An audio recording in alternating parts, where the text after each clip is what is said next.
Muy buenos días, muy buenas tardes y muy buenas noches. Bienvenidos a otro programa de Pura Virtud, Cine y Literatura. Y hoy venimos con verdadera dinamita para volver a encontrarnos con nuestro querido amigo Jorge Casesmeiro, que es escritor, autor de unos cuantos libros de interés, que es una obra muy propia dentro del panorama español. Libros como El túnel de Hitler o Razón en Vena, conversaciones con Agapito Maestre, y sobre todo le conocerán ustedes con toda probabilidad por su libro Una Bomber en la España Eterna, que es un viaje por la biblioteca hispánica de Theodor Kaczynski, que además tuvimos el honor de que viniera a hablar a este canal del libro.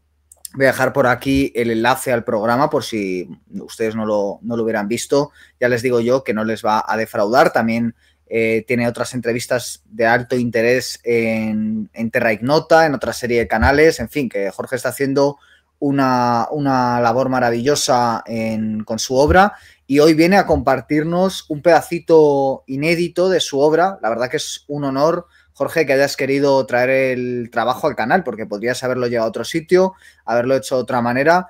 Y vamos, es un detallazo que lo hayas traído aquí para nuestro público, que espero que lo valore como merece, porque no es una película de Hollywood. Lo que pasa es que esta película está basada en hechos reales. Bueno, pues muchas gracias, Guillermo, y muy buenas a toda tu audiencia. Gracias por invitarme. Y efectivamente es una presentación que en realidad lo que hace es desarrollar un apartado del libro de Luna Bomber que iba destinado a una conexión que había entre Theodor Kaczynski y una obra de José Manuel Rodríguez Delgado, que es el personaje que nos ocupa hoy, ¿no?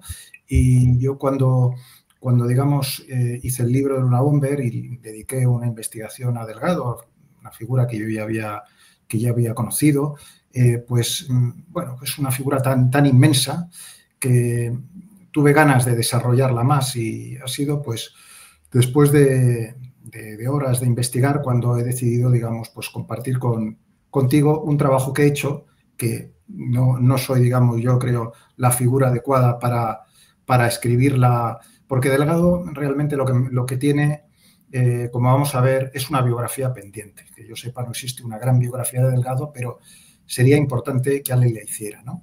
Entonces, estos son unos, digamos, unos bocados, y como tú dices, una película para abrir el apetito y a lo mejor incitar a otras personas a estudiar, a indagar más, ¿no? Y incluso a alguien que se pueda animar a hacer un estudio serio biográfico o incluso ensayístico sobre este gran científico español, José Manuel Rodríguez Delgado. Y hoy el formato que vamos a utilizar es la primera vez que lo hacemos en el canal. Va a subir ya no solo a nivel de contenidos, a nivel de forma y de trabajo también el nivel del canal, porque Jorge has preparado una presentación muy buena. El otro día hicimos una prueba de fuego y pude verla y me pareció extraordinaria. Y si te parece, sin más dilación, pasamos directamente con la exposición que tienes preparada. La voy a poner aquí en pantalla, ya la estamos viendo. Y la ciencia y el mito, ¿no? Y vemos aquí una serie de libros, José Manuel Rodríguez Delgado, primera parte. ¿Cómo empieza la película? ¿Cuál es la primera escena que vamos a ver? Bueno, pues damos ya paso, ¿no? Entonces, efectivamente, José Manuel Rodríguez Delgado, hemos dicho la ciencia y el mito, porque estamos hablando de una figura mítica, realmente de la ciencia y no solo del panorama español, sino del panorama mundial. Entonces, si corremos el telón, lo primero que vamos a ver es un índice para que tengamos una idea de por dónde vamos a ir transitando. En primer lugar, una breve semblanza de quién es José Manuel Rodríguez Delgado. Después, digamos, vamos a abordar su gran etapa científica de 20 años, de 1950 a 1970 en Estados Unidos. Esa será En la cima de América, es un hombre realmente que triunfa. Pero este triunfo tiene una caída, ¿no? Esa es la segunda parte, ¿no? Que sucede pues, a principios de los años 70, ¿no? Y esa caída coincide con una operación retorno a España, donde va a pasar otra veintena de años, pero tampoco finalizará aquí sus días, sino que irá de nuevo a Estados Unidos y ese es el último acto, ¿no? Entonces vamos a hacer un tránsito por la vida y por la obra de este hombre, ¿no? Este mapa de fondo que hemos puesto es un mapa de San Diego, tiene una conexión personal con una experiencia vital mía y al mismo tiempo también con Rodríguez Delgado, porque cruzó también por ahí él. Vamos a ir viéndolo. Entonces, ahora sí, corremos el telón de verdad y vemos primeramente quién es este hombre, ¿no? Para ello, pues muestro 3 publicaciones científicas, académicas, bastante recientes, del año 2020, 2021, 2022. Y vemos que este hombre pues, nace en 1915 y fallece en 2011. O sea, es un hombre longevo, es una especie de Jünger, ¿verdad? Es una de estas grandes figuras que además han sido muy longevas y entonces han hecho una gran obra. Y fijaros qué 3 titulares, ¿no? El primero es un tributo y dicen que es el pionero de la estimulación eléctrica del cerebro. Ahí le vemos sosteniendo uno de esos microchips, ¿no? De esos chips implantables que él diseñó. El segundo nos dice que fue un controvertido innovador de la neuromodulación, o sea que este hombre pionero es controvertido. Y al mismo tiempo vemos después en esa revista de abajo, que Fronteras Humanas en Neurociencia, que se hace una revisión de su libro El control físico de la mente, de 1969, con un título en inglés porque está publicado en Estados Unidos. Y está vinculado al tema de los neuroderechos. O sea que un pionero controvertido y vinculado a todo este tema de los neuroderechos por una obra suya, o es la que se pone a revisión en ese artículo. Por lo tanto, digamos, es una figura de actualidad. Pero vamos a hacer una breve, digamos, una breve semblanza rápida, una cronología para ver de quién estamos hablando, ¿no? Este hombre nace en Ronda, en Málaga, en 1915. La guerra civil pues, le pilla estudiando medicina y termina de estudiar medicina durante la guerra civil como capitán médico en el ejército republicano. Pero vemos que en el año 40 ya está en el departamento de fisiología de la Facultad de Medicina de Madrid. Él tiene que volver a terminar unos últimos años de carrera, es brevemente purgado, pero rápidamente también es becado con una beca Ramón y Cajal. Después pasa 7 meses en la Universidad de Yale, ya el año 46, con uno de los pioneros de la neurofisiología en Estados Unidos. Vuelve a España, donde realiza varias expediciones a Guinea y hace estudios. Pero ya en el año 50 pues, decide volver a Estados Unidos, otra vez a la Universidad de Yale. Ahí va a permanecer unos 25 años. Él llega a dirigir allí un laboratorio de neurobiología en la Facultad de Medicina. Allí va a inventar ese famoso neurotransmisor implantable, el Stimulsaver, y va a publicar un libro titulado El control físico de la mente, que se subtitula, ya lo veremos cómo se subtitula. Después, o sea, hacia el año 70 vemos que además es autor ya de unos 160 artículos académicos, pero en el año 71 el gobierno de España inicia una operación retorno de este hombre. O sea, está haciendo una operación de recuperación de cerebros, ¿no? En los últimos años del franquismo y dicen, este hombre es una gran figura, ¿no? Es invitado a organizar el Departamento de Fisiología de la Universidad Autónoma de Madrid. Y hay unos años donde, bueno, suceden una serie de cosas. El año 75 ya pasa a crear y dirigir un nuevo departamento de investigación del Centro Especial Ramón y Cajal. Va a formular entonces ya en España, o desde España, porque publica también fuera de España, una teoría suya, transmaterial del cerebro-mente. Publica además muchos artículos, imparte conferencias y, entre otros, por ejemplo, un ensayo de divulgación, La felicidad, que contó con 14 ediciones, o sea, digamos una figura muy popular, ¿no? Ya después, el año 2005, vuelve a Estados Unidos, 2004-2005, tiene 90 años, allí se está reunido con su familia y fallece ya el año 2011 en San Diego, California, a la edad de 96 años. Por lo tanto, vemos que es una figura, digamos, que tiene una vida extensa. Y aquí hemos hecho simplemente una semblanza, digamos, elemental, ¿no? O sea, porque la obra es mucho más larga. Pero para ampliarla, pues vemos las distinciones, también unas de las distinciones que él ha recibido, ¿no? En primer lugar, fíjense que ya en el año 44, Premio Condesa de Maudes, no he sabido averiguar qué premio es ese, lo he visto citado en un sitio de referencia, por lo tanto ahí lo pongo. El año 51, estando ya en Estados Unidos, forma parte de una sociedad de investigación científica de la Cornell University. Pero el año 52, ya estando en Estados Unidos, también recibe un premio Ramón y Cajal por sus estudios de electrodos implantados en el cerebro. El año 55 entra como miembro de la Academia de Ciencias de Nueva York, imparte una conferencia ahí más adelante.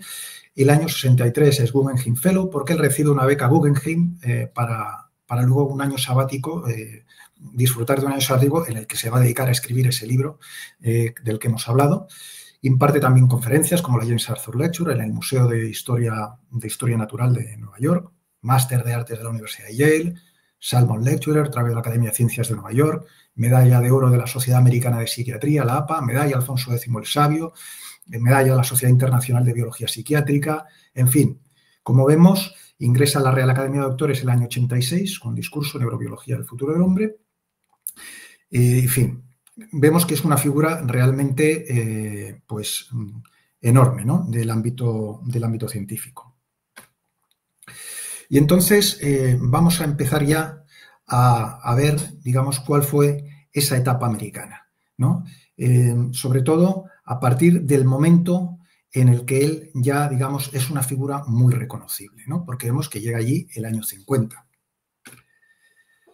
Pero esta es realmente la imagen icónica que hace de Delgado ciencia y mito, ¿no? En 1965 el New York Times pues, publica a toda página, ¿no? Este titular matador con una radio para a un toro cableado, ¿no? Ahí debajo del pie de foto vemos el doctor José M. R. Delgado de la Universidad de Yale, de la Facultad de Medicina, pues se enfrenta a la carga de un toro. Un toro que este fue un experimento que él realizó en una finca de Córdoba el año 63, ¿no? Y entonces lo que trataba de mostrar es cómo con sus microchips él podía, digamos, controlar la agresividad del animal. Y qué animal más mítico que un toro bravo, ¿no? Pero fue una operación básicamente también de impacto, de efecto, porque el mismo Delgado pues dijo, bueno, yo he hecho otros experimentos que eran más importantes que eso. De hecho, alguien criticó en su momento que lo que había hecho era, digamos, intervenir en la función motora del toro, pero no había modulado su agresividad, ¿no? Entonces, bueno, el propio Delgado, aunque aquí realmente está la imagen del mito y la ciencia, él siempre dijo que había experimentos como estos que realizó en aquella época, año 66, aunque hay muchos otros, sobre bueno, el control del comportamiento por radioestimulación en colonias de monos, donde él allí sí que conseguí, ¿no? Modular la agresividad, orientarla, demostrando además que esto realmente era dirigido por mi intervención, ¿no? Y además, como digamos, son colonias y hay una jerarquía, él decía que él modificaba la jerarquía de esa colonia, ¿no? Del macho alfa, etcétera, etcétera. Entonces, esos experimentos para él tuvieron una mayor relevancia, ¿no? Hemos visto, por cierto, que este experimento con monos está cofinanciado por la Oficina de Investigación Naval, ¿vale? Esto tiene una significación, ¿no? Él colaboró mucho con la Fuerza Aérea y con la Oficina de Investigación Naval, ¿no? Que digamos, cofinanciaban pues parte de sus experimentos, ¿no? Vemos, por ejemplo, ya de aquella época, el año 67, que hay otro estudio, yo no sé si es un artículo, digamos, que forma parte de un foro de la Universidad de California, ¿no? También cofinanciado por la Oficina de Investigación Naval, ¿no? Donde pues, se interesa mucho por la agresión, ¿no? La modulación de la agresión, de las emociones, concretamente la agresividad, ¿no? Pero si volvemos al año del toro, al año 65, en ese mismo mes de mayo, él imparte una conferencia, Evolución del control físico del cerebro, en el Museo de Historia Americano e Historia Natural de Nueva York, ¿no? Esa ponencia, por cierto, cada vez que vean una fecha aquí, ¿no? Que está pues, con el enlace, quiere decir que son documentos que se pueden consultar en Internet, ¿no? En abierto. Entonces, esta ponencia tiene importancia porque, digamos, está muy cerca de la publicación de este libro y en realidad pues, hay muchos materiales que van a formar parte de este libro, que es, digamos, la gran obra que hizo famoso a José Manuel Rodríguez Delgado, que en Estados Unidos siempre firmaba, le conocían como José M. R. Delgado, ¿no? El control físico de la mente hacia una sociedad psicocivilizada. Este es un libro que tuvo una importancia enorme en su momento. Está publicado, además, está editado a demanda de una colección Perspectivas Mundiales que dirigía una discípula de Whitehead, de Alfred North Whitehead, Ruth Nanda Anshen.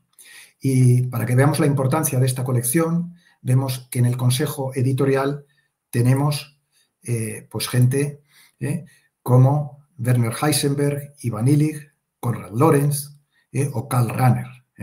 Entonces, realmente fue una colección importante. El libro de Delgado fue el número 41 de esa colección, una colección larga que tuvo, pero tuvo 53 números. Entonces, en este libro vemos cómo en las solapillas pues, explican que el señor Delgado, que es una figura importante entonces, nos muestra cómo por estimulación eléctrica del cerebro, de determinadas estructuras, puede, a través del radiocomando, hacer que la hostilidad o la agresividad aparezca o desaparezca, modificar la jerarquía social, la conducta sexual, la memoria, las emociones, los procesos de pensamiento, todo por control remoto, ¿no? Entonces, bueno, esto tiene efectivamente implicaciones de todo tipo, psicológicas, filosóficas, médicas, sociológicas y tal. Nos dice, la mente ya no es inalcanzable. Entonces, esto de alguna forma está, porque la primera parte del libro está vinculada, digamos, desarrolla lo que es la evolución del cerebro. Después hay una segunda parte donde muestra todos sus experimentos con enorme material gráfico y después, al final, digamos que tiene esta parte filosófica, sociopolítica, que es hacia una sociedad psicocivilizada, donde él medita las implicaciones que tiene esto, ¿no? Y para, digamos, el desarrollo del hombre. Porque su intención, aunque el título es muy bestia, ¿no? Su intención es que sea el hombre el que adquiera el control de su propia mente. Entonces, lo que pasa es que, bueno, Delgado tenía una forma de escribir y de expresarse, pues que de alguna forma no le hacían bien.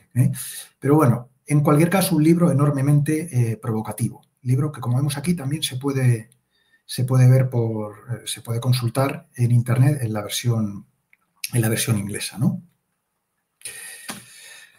Entonces, para que veamos, ese libro es del año 69, en 1970 vuelve a salir en el New York Times. Es decir, Delgado es una figura mediática ya. Y de ese mundo de la neurobiología, de la psicocirugía, de todo él es, digamos, una de las figuras, si no la más visible en Estados Unidos, ¿no? Lo que le convierte en esta área de especialidad, que en la figura más, digamos, más visible o más mediática a nivel internacional de su momento, ¿no?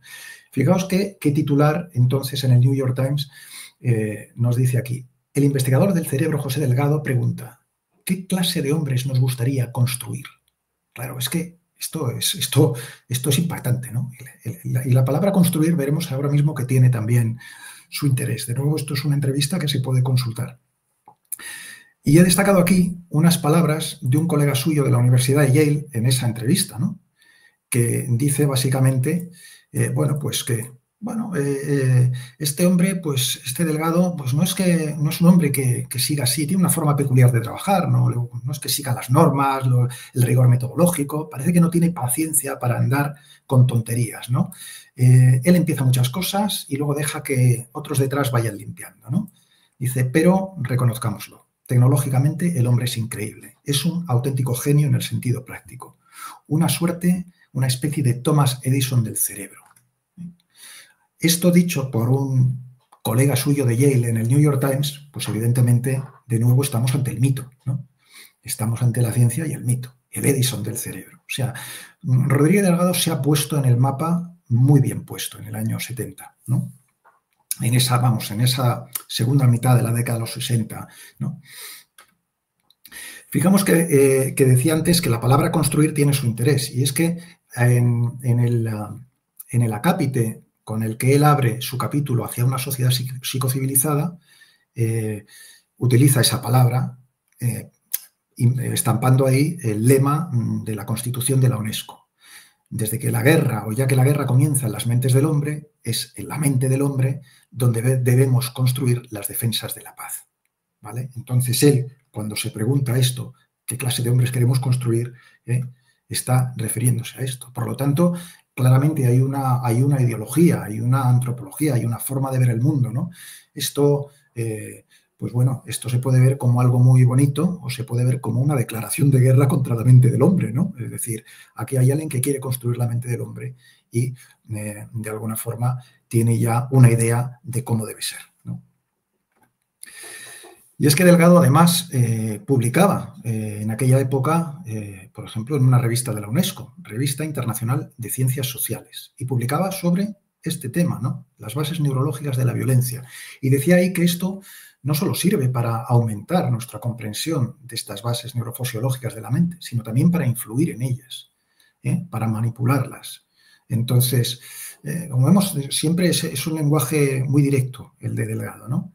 Y estamos viendo que esto es en una revista de ciencias sociales, o sea que ya estamos fuera del ámbito meramente neurobiológico y a través de la UNESCO está, digamos, haciendo un trasvase, ¿no? Está ya, digamos, abriéndose a hacer una reflexión desde el punto de vista sociológico, etcétera, ¿no?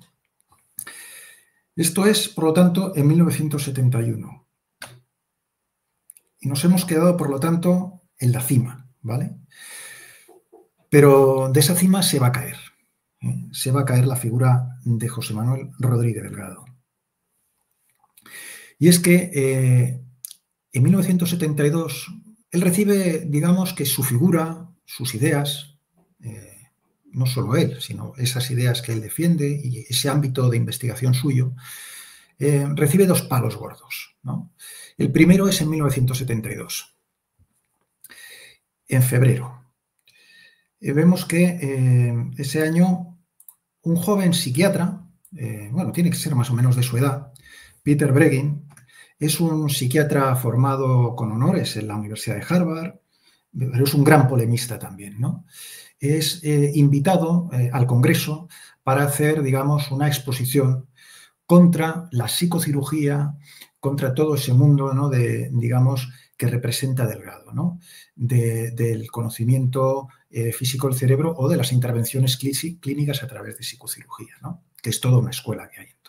Entonces, Breggin, pues es invitado, como digo, al Congreso y pone a Delgado en la picota, porque hace un gran alegato contra eso. Breggin está llevando entonces una auténtica campaña contra esto. Él es un defensor de, son los años también, recordemos, finales de los años 60, la antipsiquiatría y tal, y entonces todo este mundo de la psicocirugía va a crear un enorme recelo también, porque recuerda a todas las intervenciones de lobotomía que se han estado haciendo, que no son exactamente las que hace Delgado, porque Delgado lo que va haciendo a través de sus intervenciones es precisamente ir cada vez a una mayor intervención, o sea, intervenciones cada vez menos invasivas, por así decirlo, pero efectivamente, digamos, esa psicocirugía proviene de la lobotomía, ¿no? Entonces, claro, los inventos de Delgado y algunos otros autores de entonces pues crean las alarmas de gente como esta, como Breggin, que dicen, oye, es que van a volver los lobotomistas, ¿cómo no paremos esto? Y hay un enfrentamiento entre la psicocirugía, la psicofarmacología, la psicoterapia y tal. Bueno, entonces, lo que hace Breggin es poner a Delgado en la picota, porque en su intervención cita profusamente fragmentos del control físico de la mente, cita a Delgado y además pone a Delgado como el gran teórico de los lobotomistas, el gran apologeta del totalitarismo tecnocrático. Dice, esto es un completo ataque a la política liberal y no solo a la de la izquierda, sino a los principios de autonomía personal, independencia y libertad y a los derechos inalienables anunciados en la Declaración de Independencia. Obviamente esto, dicho así en el Congreso, con mayor o menor justicia, con mayores o menores mañas, pero esto evidentemente no pasa desapercibido, ¿no?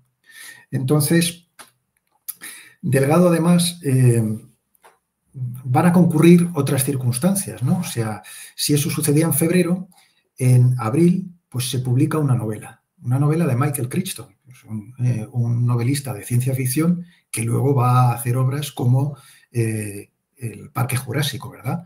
Entonces ya tiene una docena de novelas, o sea que tampoco es un novelista, digamos, desconocido. Y publica esta novela El hombre terminal, que va, pues hay una trama ahí sobre un hombre al que le hacen una intervención en el cerebro y tal, y entonces hay una trama criminal y todo esto está inspirado en experimentos, entre los cuales están los de Delgado, ¿no? De hecho, al final de esa novela, Crichton, pues aporta una bibliografía para decir esto es una novela de ciencia ficción, pero no es solo ficción, hay ciencia. Y entre esa bibliografía hay unos cuantos libros y unos cuantos estudios. Y ahí está el libro de Delgado, El control físico de la mente, y también un estudio que realizó en 1968. ¿Vale? Y se dice que ese estudio es el que inspiró a Crichton a hacer esa novela. ¿Y por qué se dice? Pues porque ese estudio, que es el que tenemos aquí, vemos cofinanciado también por la Fuerza Aérea y de nuevo por la Oficina de Investigación Naval, cosa que Delgado nunca ha ocultado en su libro, siempre ha dicho, yo colaboré con la Fuerza Aérea y con la Investigación Naval sin ningún problema, ¿no? Esto que él llamó estudio terapéutico estaba, digamos, y que Delgado es el autor principal, estaba también participado por un neurocirujano, Vernon Mark, y por un psiquiatra, Frank Ervin, entre otros autores. ¿Y qué pasa con estos dos? Pues que en el año 70, es decir, un par de años antes, han publicado este libro, La violencia y el cerebro. Y en ese libro, obviamente, han citado a Delgado y además Delgado ha sido el autor principal en uno de sus estudios, ¿no? ¿Qué pasó? Que este libro, pues en este libro se sugería que la estimulación eléctrica del cerebro podía servir para mitigar la violencia entre los negros violentos de las barriadas y de los guetos negros y tal, ¿no? Entonces, claro, esto obviamente generó una enorme polémica que incluso llegó al Departamento de Justicia. Se dijo si es que se había empezado a hacer ese trabajo en prisiones. Hubo un gran debate, ¿no? ¿Y qué pasaba? Que Ervin había sido uno de los profesores de Michael Crichton que había estudiado medicina en Harvard. Yo no sé si llega a terminar medicina o no, pero Crichton había estudiado con Ervin y entonces estaba muy al tanto de todas estas cuestiones, ¿vale? Por lo tanto, vemos que se va fraguando una especie de tormenta perfecta que va salpicando a Delgado, aunque Delgado, por ejemplo, no participase en este libro, ¿no? Pero es que también, digamos, hay conexiones totalmente inéditas y ocultas, ¿no? En 1971, por ejemplo, hay un joven llamado Theodor Kaczynski, que luego va a ser el Una Bomber, que acaba de llegar prácticamente a Montana para construirse, para vivir en su cabaña y estar ahí, aislarse de la civilización, pero ahí él escribe lo que luego fue llamado el proto-manifiesto. Él tiene entonces unos 30 años, pero escribe un primer documento donde muestra su preocupación por la tecnología y por la sociedad industrial, y entonces en los desarrollos tecnológicos que le preocupan, pues hay uno que es, esto está extraído del documento, del mecanoscrito original, se ve peor si lo amplío, que es el control directo físico de las emociones vía electrodos y quemitrodos insertados en el cerebro. Ver libro José M.R. Delgado, Control físico de la mente.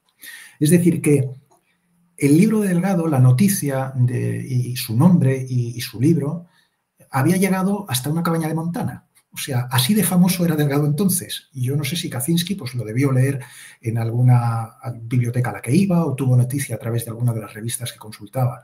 Pero esto nos da un poco la nota de que el nombre de Delgado estaba por todas partes.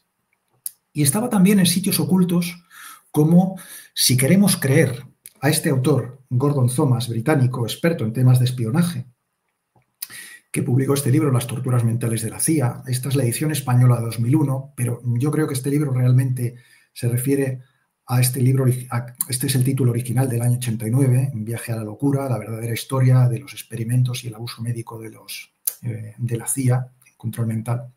Bueno, pues en este libro Gordon Thomas dice que a finales de junio de 1972 el director del MK Ultra, Sidney Gottlieb, pues recorrió la alfombra de la oficina de Helms, entonces director de la CIA, y entonces le empezó a hablar de Delgado, ¿no? Dice aquí Gordon Thomas que Gottlieb había vuelto al uso de implantes cerebrales, que había encargado un programa para evaluar los resultados conseguidos por Delgado y que directamente con Helms hablaba de que la estimulación eléctrica del cerebro era la clave, y no solo para crear personas psicocivilizadas, sino toda una sociedad psicocivilizada y tal.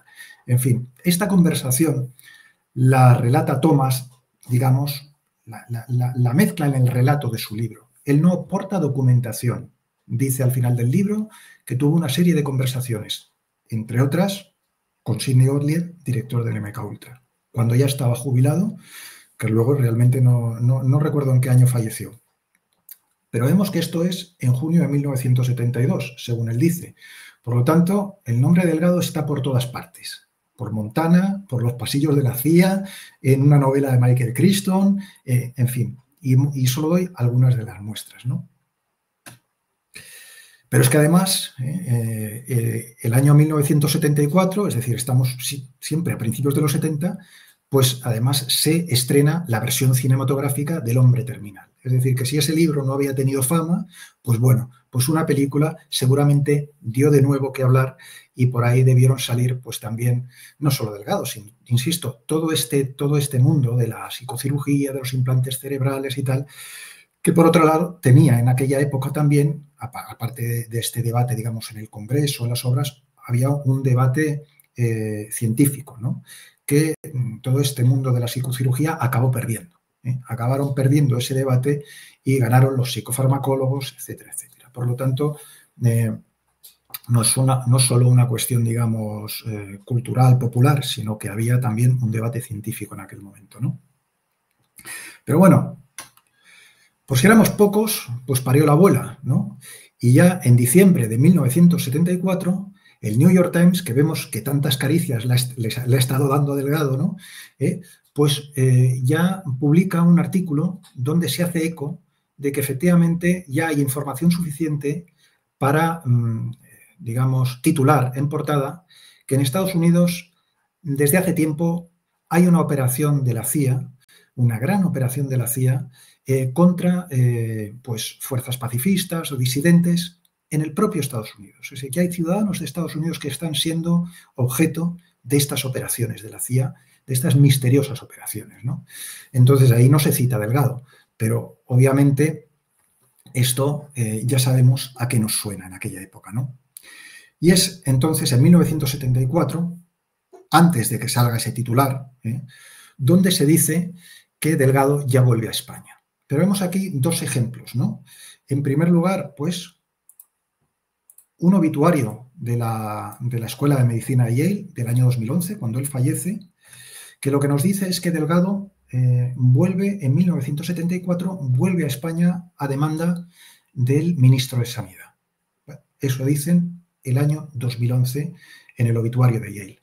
Pero si vemos aquí, por ejemplo, esta revista de perspectivas neurológicas del año 2023, aquí los autores dicen algo un poco distinto. Dice que efectivamente en 1974 vuelve, pero porque lo relacionaron con los experimentos encubiertos de la CIA, de la era McCarthy, MK Ultra y Proyecto Pandora. Y dicen, y tuvo que volverse a España en 1974. Entonces, ¿qué es lo que ha pasado? ¿Qué es lo que ha pasado aquí? ¿Vuelve en 1974? Sí, no. ¿Vuelve por este motivo o no? ¿Hay algo que ha sucedido también entre 2011 y 2023? Bueno, vamos a verlo. Y esto sería ya entrar en la operación retorno. El relato, digamos, más coherente que yo he encontrado es el que nos explica que esta operación retorno se produce a lo largo de varios años. Es decir, si empezamos por aquí, bueno, esto, para que veáis, esto es un ejemplar de la revista Antropos que hace monográficos, y entonces aquí dedica un monográfico a Rodríguez Delgado, el año 82, ¿no? Este monográfico se puede también consultar entero en Internet. Entonces, el relato que se cuenta aquí es que en 1971, esto sí que lo podemos a lo mejor ampliar un poco, en 1971, con la reorganización de la Autónoma, el ministro Villar Palasí, creo que era entonces ministro de Educación, con el rector, creo que fue el primer rector de la Autónoma, Sánchez Agesta, de acuerdo con la política de recuperación de cerebros, el nombrecito también viene al pelo, pues invitan al doctor Delgado a organizar y dirigir el Departamento de Ciencias Fisiológicas. Hay un dilema aquí. España está politizado, en fin, se dice que Delgado efectivamente tiene que abandonar una posición muy buena y no se le puede ofrecer cualquier cosa, pero en principio parece que no se le encuentra la colocación adecuada. Entonces nos dicen que, bueno, a pesar de ello, pues en 1972 se empiezan a publicar trabajos de Delgado, su obra se empieza a divulgar, pero que, bueno, finalmente no es hasta 1975 cuando pasa a crear y dirigir, como yo he dicho al principio, el Departamento de Investigación del Centro Especial Ramón y Cajal de Madrid, donde continúa hasta la actualidad, dice el año 82, ¿no? Bueno, sin embargo, no nos dicen exactamente, pero bueno, ¿cuándo vuelve? Entonces, hay otro artículo ya más actual de la revista de Historia de Psicología, que luego veremos en otro momento, también se puede encontrar publicado, donde dicen, en algún momento entre 1971 y 74, Rodríguez Delgado volvió a España para establecerse definitivamente en su país durante otro periodo de más de 20 años, o sea que no fue tan definitivamente, pero bueno, estuvo unos 20 años. Este artículo es de 2017, luego lo veremos. En otros sitios se apunta más que fue el año 71, pero como veremos, no queda claro. O sea, no queda claro. Lo que sí es evidente es que en esos años sucede algo, ¿no? Y él, desde luego, sí que ya está en España. Es decir, está en España, bueno, no, digamos, no instalado, pero sí que está en España haciendo cosas. Pero también como profesor de Yale. Por ejemplo, el año 72 se publica la edición española de su libro Physical Control of the Mind, el control físico de la mente. Es Pasacalp. Es un libro que va a tener aquí puesto debajo para que se pueda ver la edición del 69 de Estados Unidos, en el 71 Alemania, Portugal, en el año 73 el francés, italiano y ruso, y en español tiene 4 ediciones. Un libro que tuvo una popularidad, o sea, una difusión inmensa. Pero hemos visto que en el año 72, aparte de publicarse esto, pues se escribe mucho sobre Delgado y, digamos, de forma también un poco pues socarrona, la revista Triunfo pues publicó este monográfico, ¿no? Hay que ver lo que era la revista Triunfo entonces, ¿no? También era una revista enormemente popular, ¿no? Pues dedicó también un monográfico a Delgado y dice aquí, Manifiesto para un mundo feliz, el control físico de la mente, ¿no? Con esta ilustración de la época tan simpática, ¿no? Es decir, que Delgado, claro que venía por aquí en el año 72 y en el año 73, perdonad, lo tenemos impartiendo, no sé por qué se me va no sé por qué se me ha ido esto. Bueno. No se queda, ¿no? Por lo que veo. No se queda, es una pena. Es pero una cita de pinillos, ¿no? Por lo que veo. Sí, sí. No sé qué he hecho yo ahí con la presentación, pero bueno, esto era efectivamente, una exposición que hizo en la Joan March, en el año 73, pero él publica esa conferencia que imparte en la serie de encuentros de la Joan March, como también se presenta él ahí como profesor de la Universidad de Yale. Es decir, está en el Departamento de Ciencias Físicas y tal, pero todavía es profesor de la Universidad de Yale, ¿vale? Digo, o sea, que él ya está haciendo cosas en España, pero en Estados Unidos es en el año 75 cuando se junta la comisión del Congreso para estudiar realmente qué ha pasado con esos proyectos de la CIA. Y entonces esa comisión dura 2 años y el año 77, aquí pone, se publica realmente los resultados de la comisión y por lo tanto Delgado, aunque está yendo y viniendo, pues imagino que es consciente de que todo ese mar de fondo está ahí, ¿no? Cuando se publican los resultados, ¿aparece el nombre de Delgado en alguna parte? Pues no. Obviamente el proyecto MKUltra, la gran mayoría de la información fue destruida por el director del MKUltra y por el director de la CIA, pero algo quedó. Entonces, son muchas páginas las que... Pero yo no he visto ahí el nombre de Delgado, ¿no? Ahí sí aparece, sin embargo, la Oficina de Investigación Naval, pero tampoco queda claro al final qué proyectos, o a mí no me ha quedado claro cuáles son los proyectos que formaron parte del MKUltra o no. En cualquier caso, Delgado vemos que está en España y mientras tanto en Estados Unidos está sucediendo esto. Y cuando termina esa comisión, el New York Times, de nuevo, entonces publica 80 instituciones fueron utilizadas para estudios mentales de la CIA. 80 instituciones, se puede leer esto también, se puede ver esta noticia, entre las cuales formaron parte 44 universidades y tal. Yo he visto, oye, pero ¿está nombrada, citada la Universidad de Yale, por ejemplo, o la Facultad de Medicina? Yo no lo he visto. Entonces, sin embargo, vemos que aquello era grande, ¿no? Entonces, ahora bien, Delgado, cuando ya todo esto ha estallado, él ya está en España. De hecho, para que veamos, su nombre, por ejemplo, pues figura también en un libro del año 77, en un libro de Carl Sagan, que fue además, ese libro fue premio Pulitzer, ¿no? Los dragones del Edén, especulaciones sobre la inteligencia, sobre la evolución de la inteligencia humana. Ahí dedica 2 páginas a Delgado, ¿no? El neurofisiólogo español José Rodríguez Delgado ha ideado tal, es posible que algún día puedan implantarse quirúrgicamente en el cerebro pequeños nódulos intercambiables de computador. Estos son especulaciones del propio Carl Sagan, ¿vale? Entonces, Delgado aparece por muchos sitios, Pero insisto, él ya está aquí en España y, por ejemplo, va a seguir haciendo muchas cosas. El año 79, pues él, digamos que formaliza una teoría suya del cerebro, la teoría transmaterial del cerebro-mente, ¿no? Y lo publica el año 79, ahí en la Fundación CIBA. Por lo tanto, digamos, es un hombre que sigue haciendo su obra a nivel académico, a nivel divulgativo, impartiendo conferencias en el laboratorio, creando escuela, dirigiendo doctorados. Por ejemplo, fijamos en el año 82, pues participa también como ejemplo, ¿no? en esta primera reunión nacional de biocibernética, ¿no? Es importante, ¿no? Esto también porque nos da la idea de cuando hablamos de cibernética y tal, bueno, pues mira, España en el año 82 hubo una primera reunión nacional de biocibernética ahí en la Facultad de Exactas y Delgado, evidentemente, ofrece sus perspectivas sobre el asunto, ¿no? Por lo tanto, él sigue haciendo, insisto, su obra en España. Y vemos que, pongo aquí 2 ejemplos que los pongo juntos, con un poco de picardía, para que se vea, ¿no? Lo que se llama, lo que dicen, el uso dual de la ciencia, ¿no? Dicen, no, la ciencia es neutral. Bueno, no es neutral, pero en cualquier caso, evidentemente sirve para un roto y para un descosido, ¿no? O sea, hemos dicho que Delgado, el año 88, publica un libro, La felicidad, que va a tener 14 ediciones, nada menos. Yo tengo aquí un ejemplar aquí, es un libro que está por todas partes, o sea, se puede, no sé si por 14 ediciones o 14 reimpresiones, pero bueno, enormemente popular, ¿no? Pero vemos que en el año 81, por ejemplo, también está participando en un congreso, una suerte de conferencias de la OTAN, ¿no?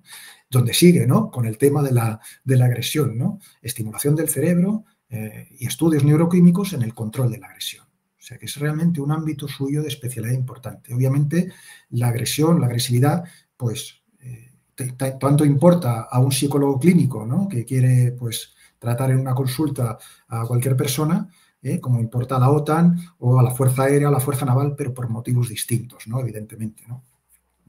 Entonces, pues, Delgado es un hombre que estaba a lo que fuera, ¿no? Allí interesa mi trabajo, pues allí yo desarrollo mi trabajo, ¿no?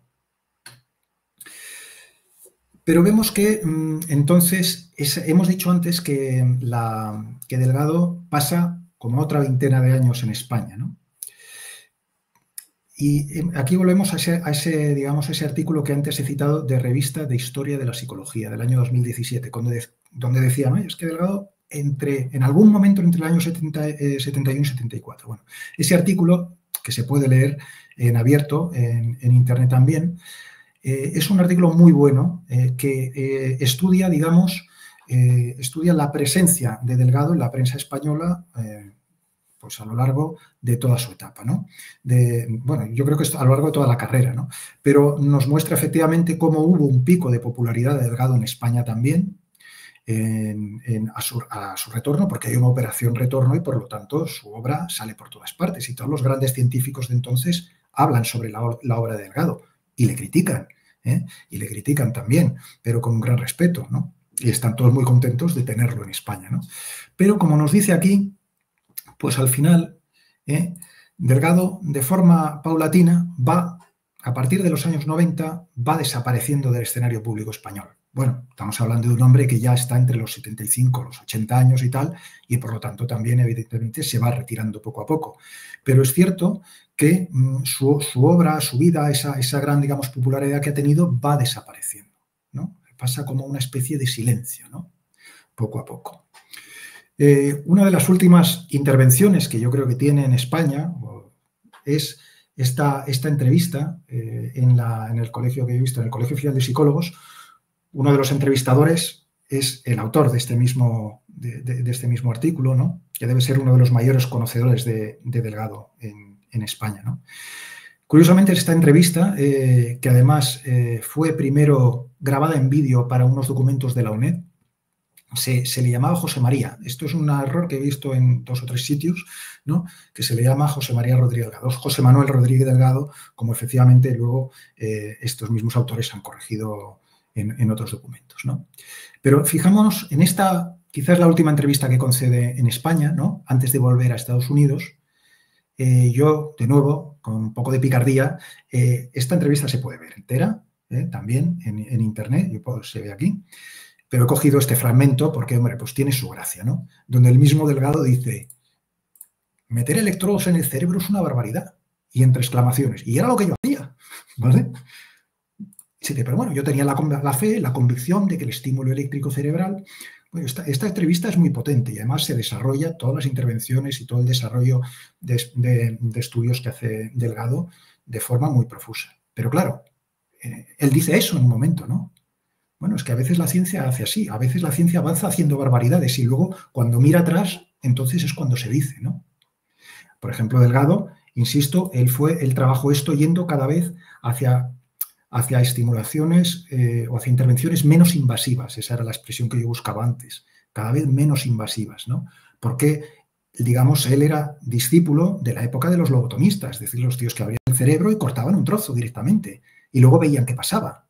O otros que metían un punzón por parte del ojo, ¿me entiendes? Metían un punzón y te ladraban por ahí, ¿me entiendes? Es decir, Delgado fue, digamos, haciendo intervenciones cada vez más finas, hasta llegar a este punto de decir, oye, bueno, es que ahora además podemos estimularlo sin electrodos, mediante campos magnéticos, esta es la tecnología del futuro, etcétera, etcétera, ¿no? Pero él sigue con su visión psicocivilizada, ¿no? Y tal, porque además dice, bueno, ¿hacia dónde llegaremos? No hay límite, vamos continuamente avanzando en el control físico, químico y psíquico de la mente, ¿no? Y tal. Entonces, bueno, o sea, por lo tanto, es una persona que hasta para aquellos que se acercan a él, ¿no? Con admiración y respeto hacia su obra, pues siempre hay algún punto donde tiene alguna expresión o alguna forma de hablar que dicen, ostras, hostia, estamos aquí hablando de un fulano que dice que lo que hacía era una barbaridad, ¿entiendes? Bueno, pues no está mal recordarlo. Y esto nos lleva, por lo tanto, hacia el último acto, ¿no? Es decir, él vuelve a Estados Unidos. Vuelve a Estados Unidos, ya tiene 90 años, por lo tanto ya vuelve a descansar, ¿no? Entonces, en Estados Unidos, aunque vemos que es en medio, digamos, de un silencio o de una etapa ya, digamos, donde la obra de Delgado y su nombre va quedando olvidado, siendo él lo que ha sido, sin embargo, se produce al mismo tiempo también una cierta rehabilitación de su figura. Si vemos que se le difamó tanto en aquella ponencia del Congreso, bueno, pues él cuando vuelve, un congresista de California, pues en un apartado, digamos, del orden del día, por así decirlo, de las ponencias del Congreso, pues hace una mención de honor a José Manuel Rodríguez Delgado diciendo, tenemos que, aparte que se refiere a él como un gran científico americano. Un impresionante científico americano que merece reconocimiento, merece ser recordado y reconocido, ¿no? Y entonces, y además se le habla, por primera vez se le menciona allí como José Manuel Rodríguez Delgado. Esto es en julio de 2005, ¿no?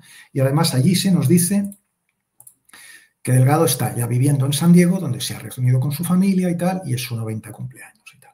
Bueno, por lo tanto, ahora ya sabemos que Delgado, si no fue en 2004, es en 2005, cuando ya vuelve definitivamente a Estados Unidos. De nuevo, todos estos son documentos del Congreso que se pueden consultar, ¿no?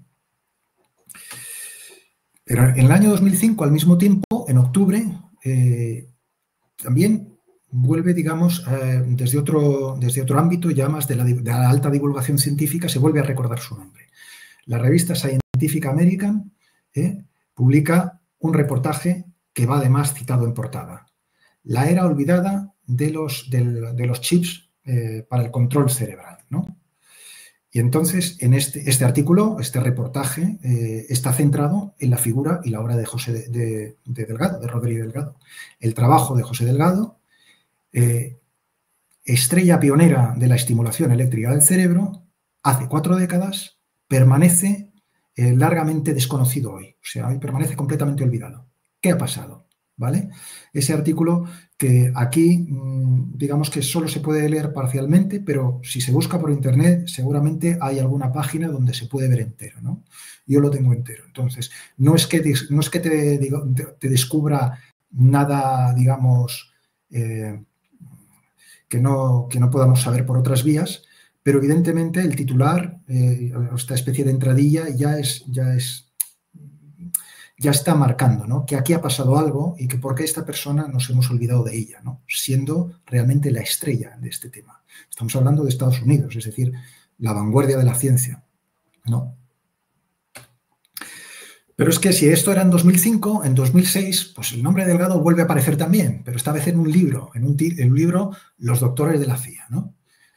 Por este psiquiatra canadiense, Colin Ross, que además, ahora diré una cosa, bueno, los doctores de la CIA dedican un tema a los implantes cerebrales, la neurocirugía y tal. Y ahí aparece de nuevo Delgado. Y todos los, digamos, experimentos que llevó a cabo para la Oficina de Investigación Naval. Pero, ¿esos experimentos están vinculados directamente a la CIA? Pues yo, por lo que he visto, una versión digital, que también a lo mejor no es completa, pero por lo que he visto y lo que he escuchado y los artículos sobre Delgado que he visto, que ha publicado este hombre, yo no veo ninguna conexión entre los experimentos de Delgado de la Oficina Naval y la CIA. De hecho, aquí en esta página web que vemos aquí, que es es una página, digamos, creo que lo podemos, a lo mejor lo podemos abrir directamente para que se vea, es el Centro Técnico de Información de Defensa, que desclasificó el informe final que hizo el doctor Delgado sobre todos los experimentos que llevó a cabo entre el año 53 y el año 63, una década, para la Oficina de Investigación Naval, ¿no?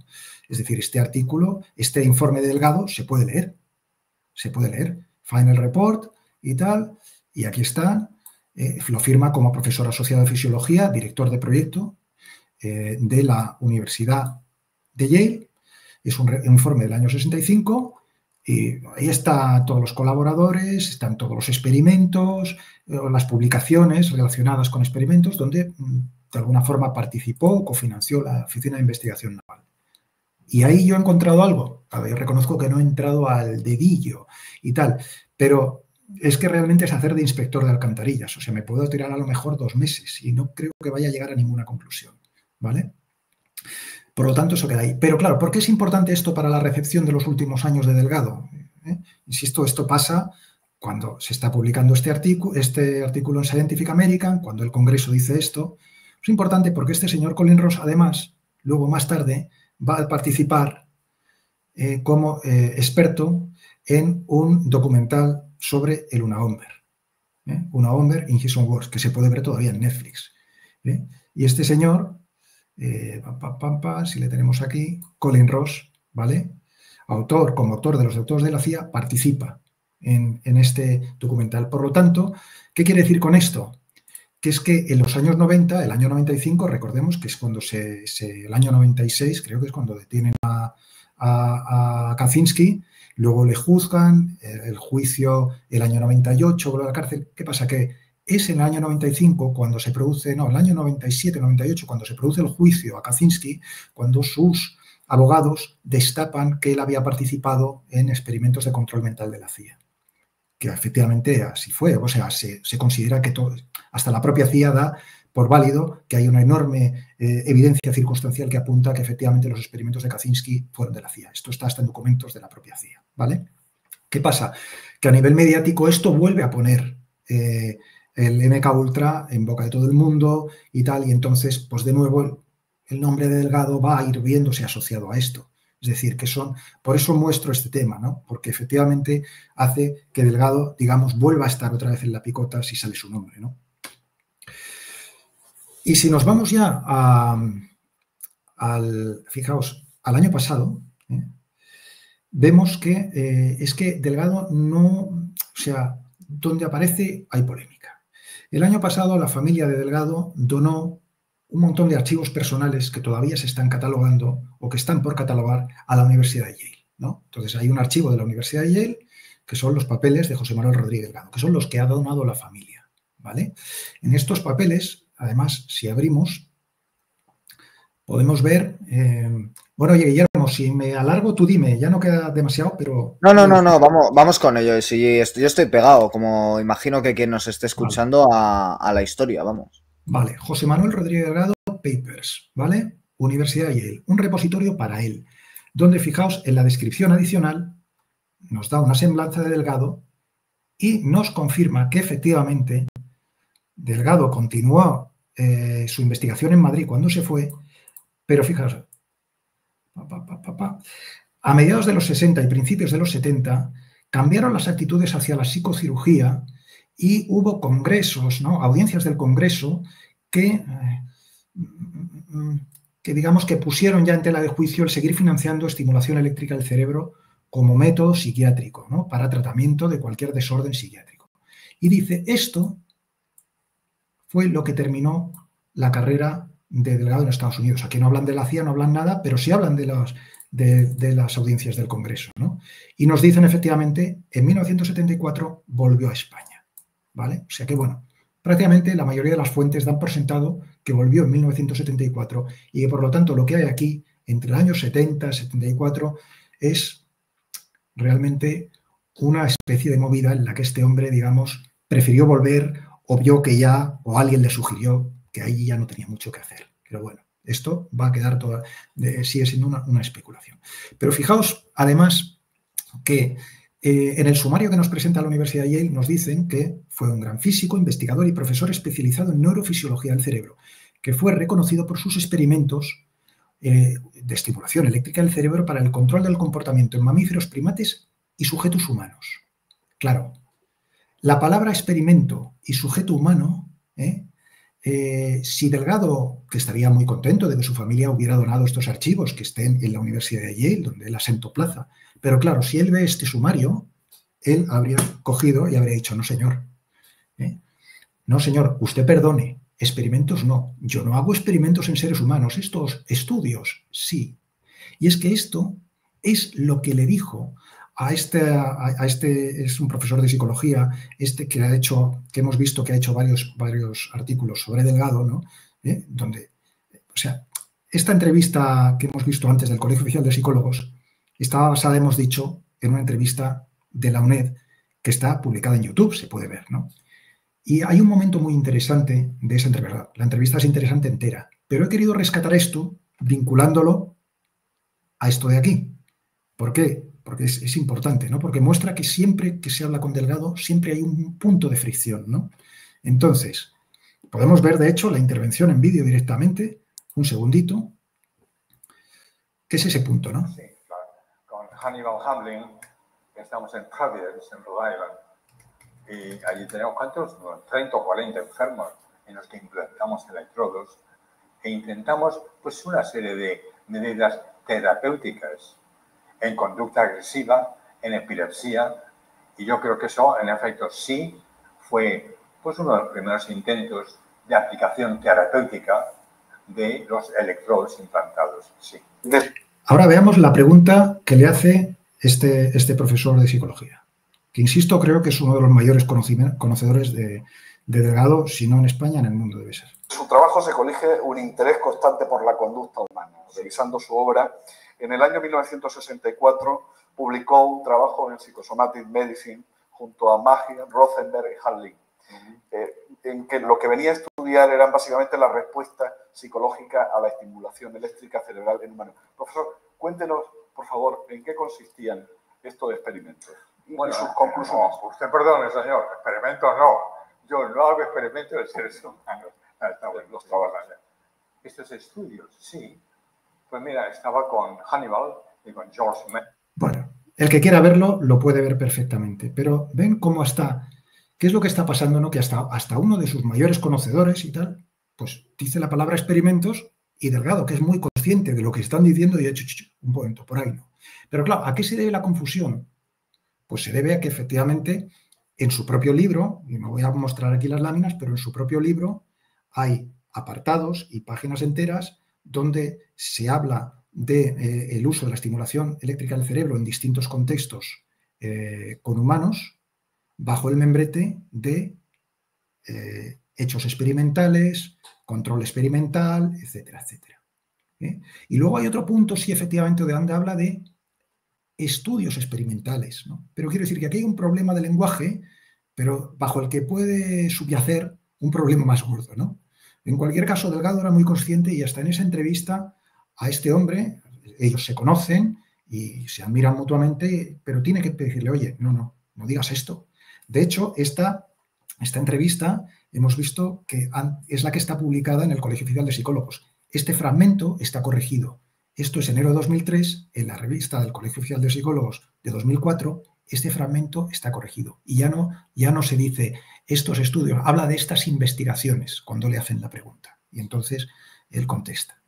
Esto es francamente interesante, ¿no?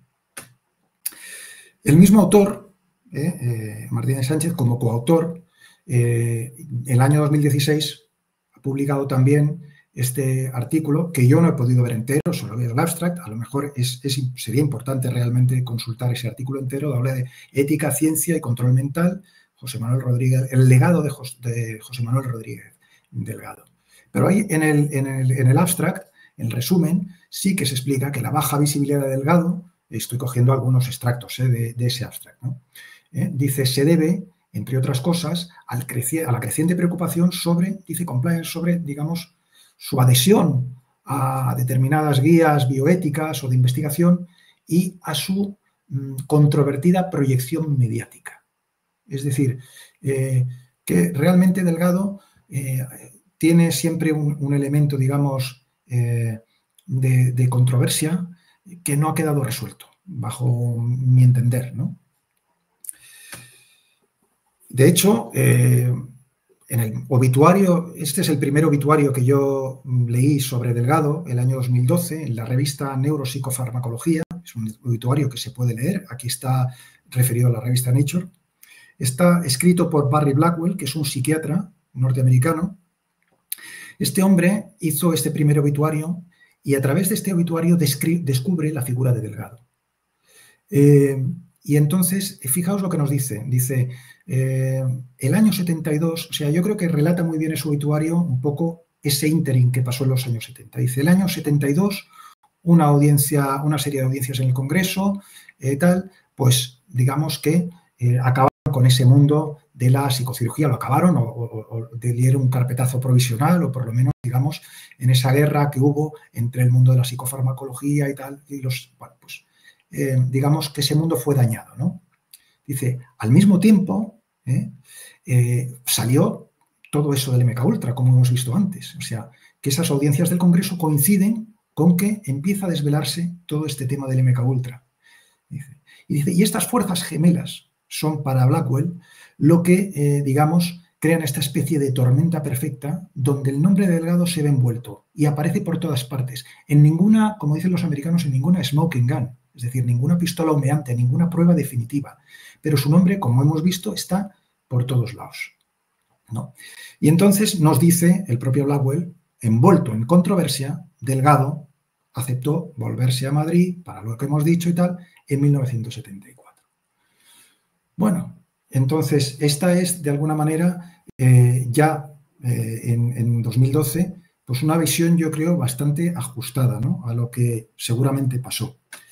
Pero claro, el propio Blackwell, que publicó unas memorias suyas, y creo que fueron unas memorias suyas como psiquiatra y además una serie de estudios, el año 2014, 2 años después, se interesa tanto por Delgado que le dedica un estudio, un artículo que además, aquí de nuevo, vemos que se puede leer entero en Internet, ¿no? Este es un estudio ya más largo que publicó en esta revista internacional de una asociación de psicofarmacología de la que él forma parte,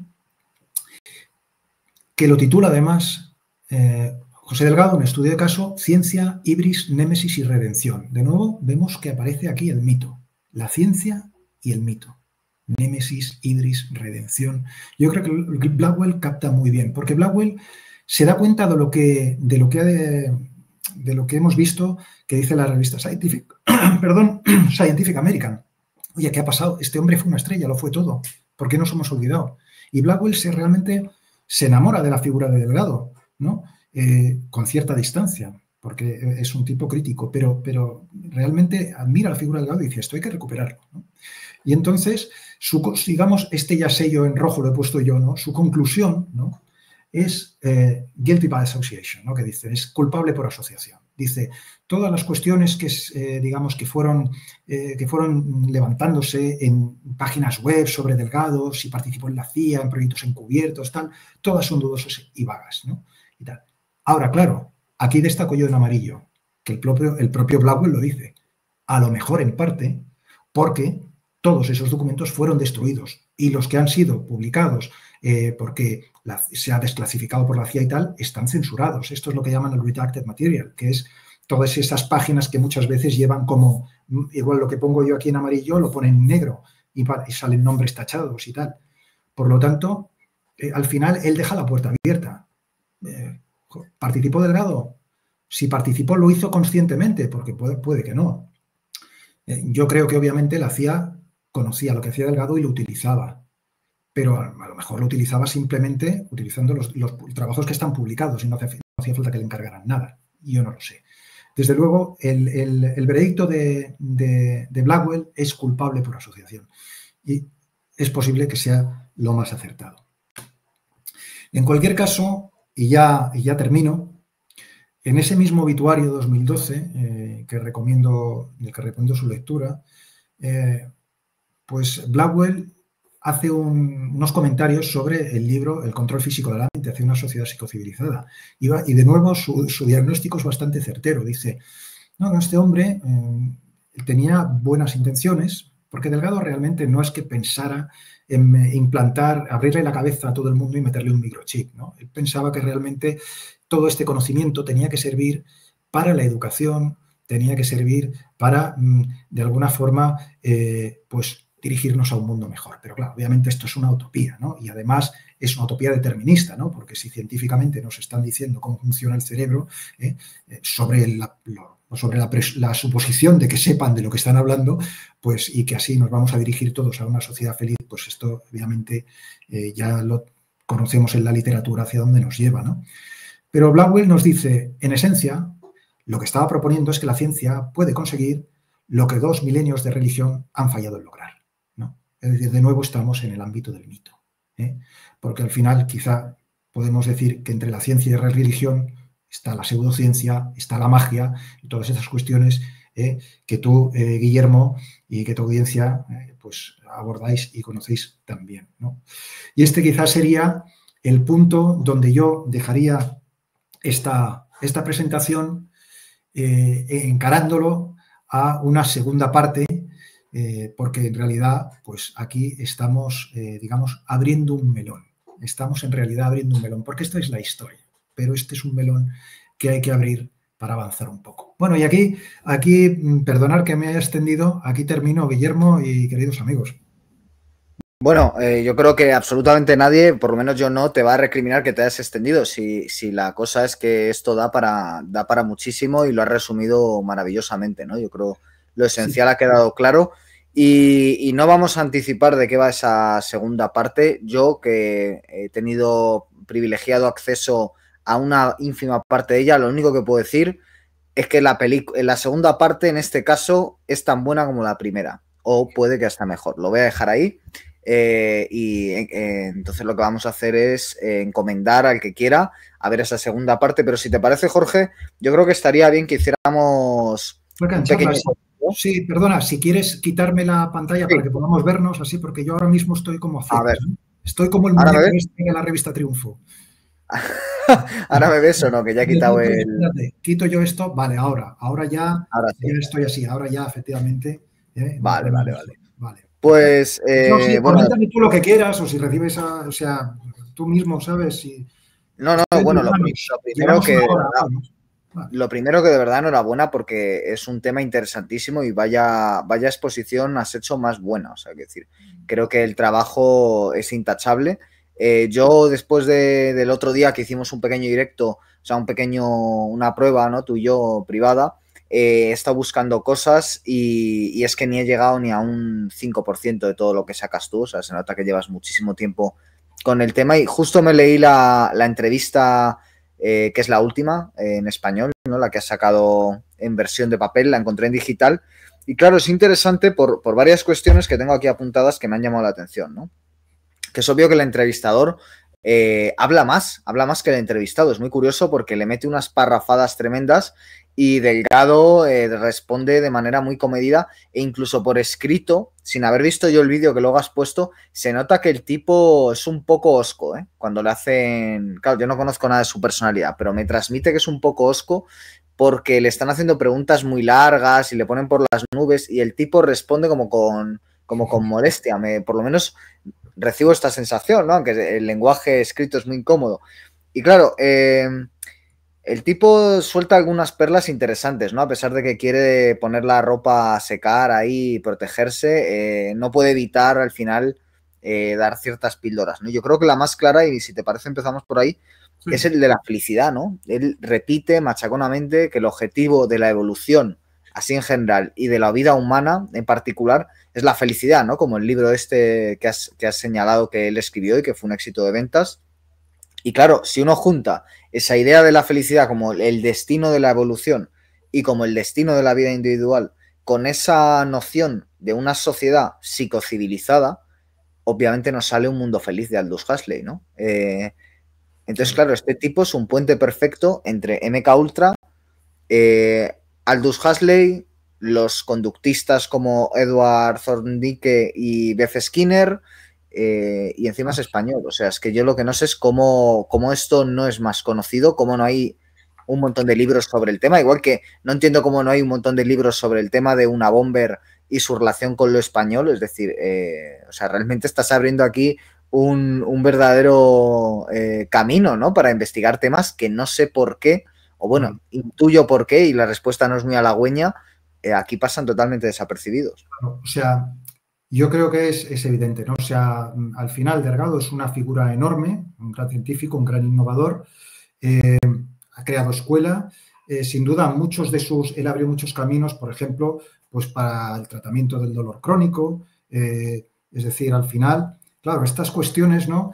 Si uno, pues, oye, tiene realmente un problema o ha tenido un gran accidente o tiene tal, pues al final, cuando los médicos no saben qué hacer, pues al final tiran de esta gente, ¿me entiendes? Es que son los que hacen inventos. Oye, pues si a lo mejor te metes este chip, tú puedes, ¿me entiendes? Tú puedes volver a lo mejor puedes volver a caminar o a lo mejor te deja de doler, entonces, ¿vale?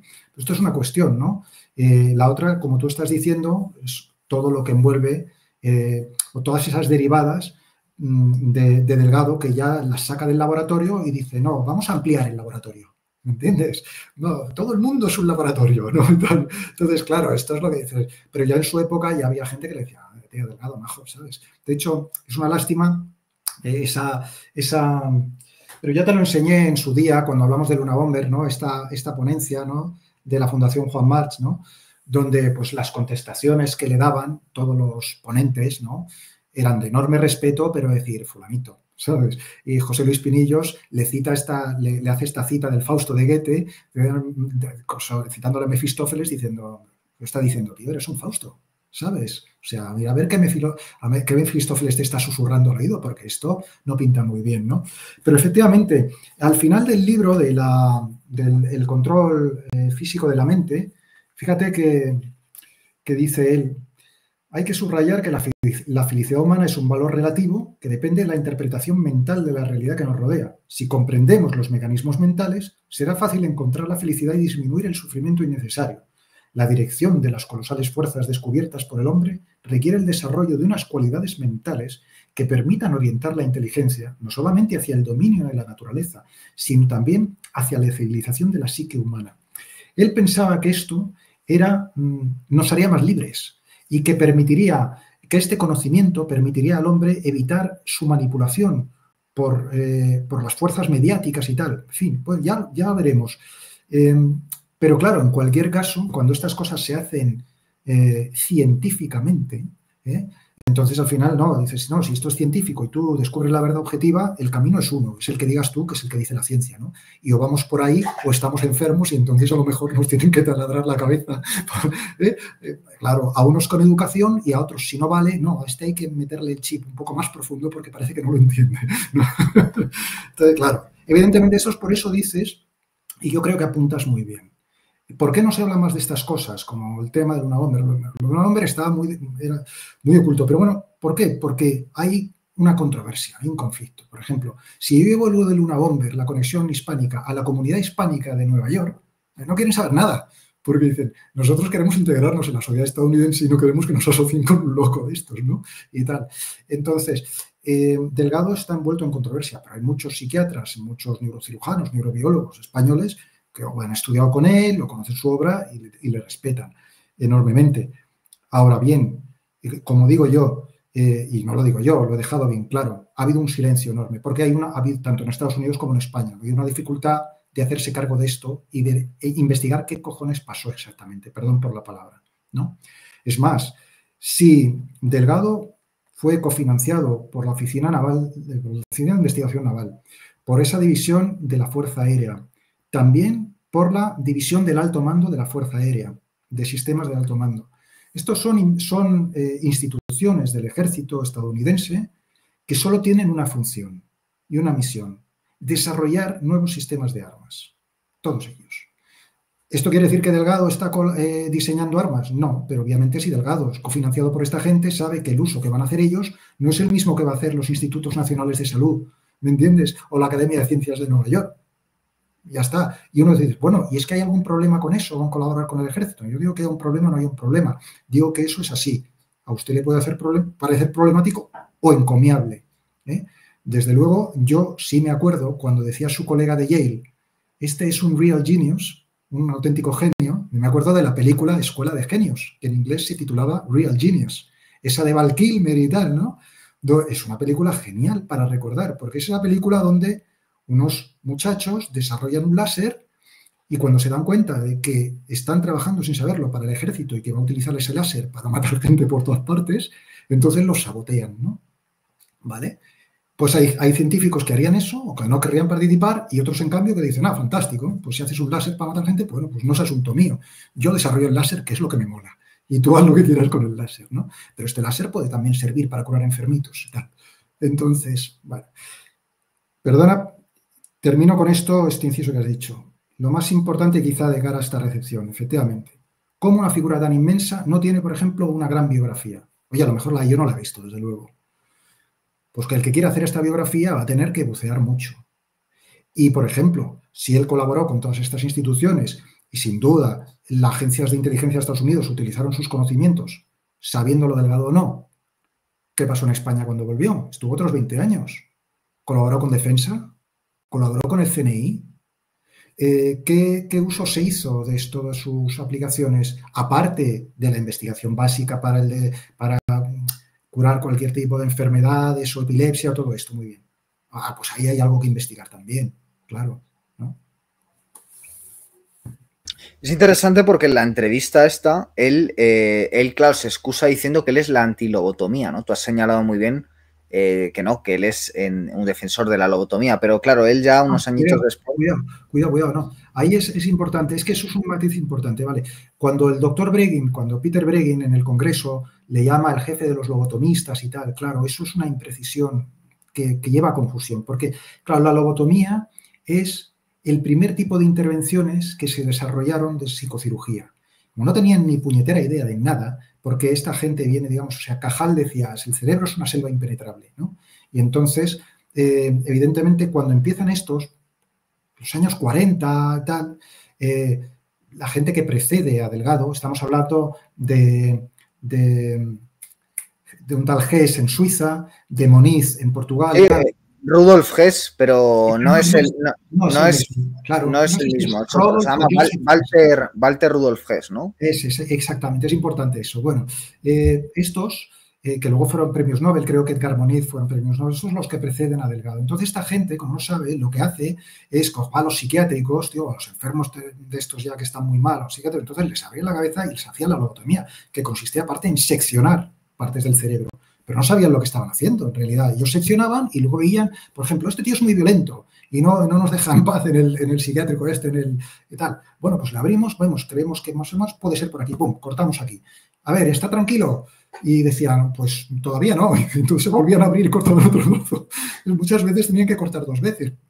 ¿Qué te quiero decir? Bueno, y se hicieron auténticas salvajadas. En Estados Unidos hubo otro, que no me acuerdo ahora cómo se llama, que desarrolló un método que era con un punzón y un martillo, y entonces intervenía a través del ojo y clavaba ahí, pero un punzón como si fuese Miguel Ángel, el tío.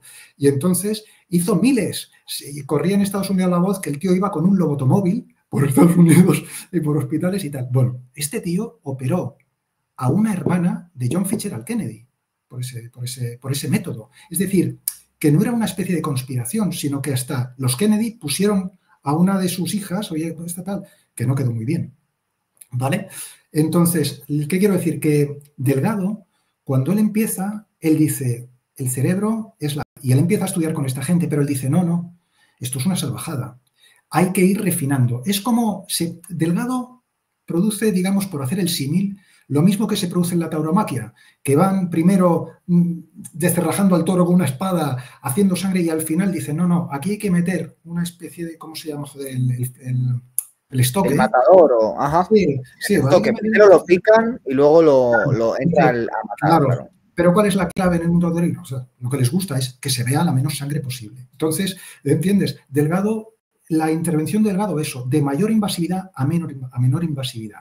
Lo que pasa es que, claro, aún así, hacer un agujero en esa primera etapa, hacer un agujero en la caja craneal, meter un microchip que hay que anclarlo en profundidad para recoger las señales y tal, pues como dice Delgado, cuando se han ido, dice, sí se puede, o sea, se puede hacer con cintas magnéticas o tal, pues el mismo Delgado dice, joder, lo que hacía yo, ¿me entiendes? Pero eso ya no es lobotomía, eso es otro tipo de cirugía más fina, ¿me entiendes? Por eso es importante, perdona, esa precisión.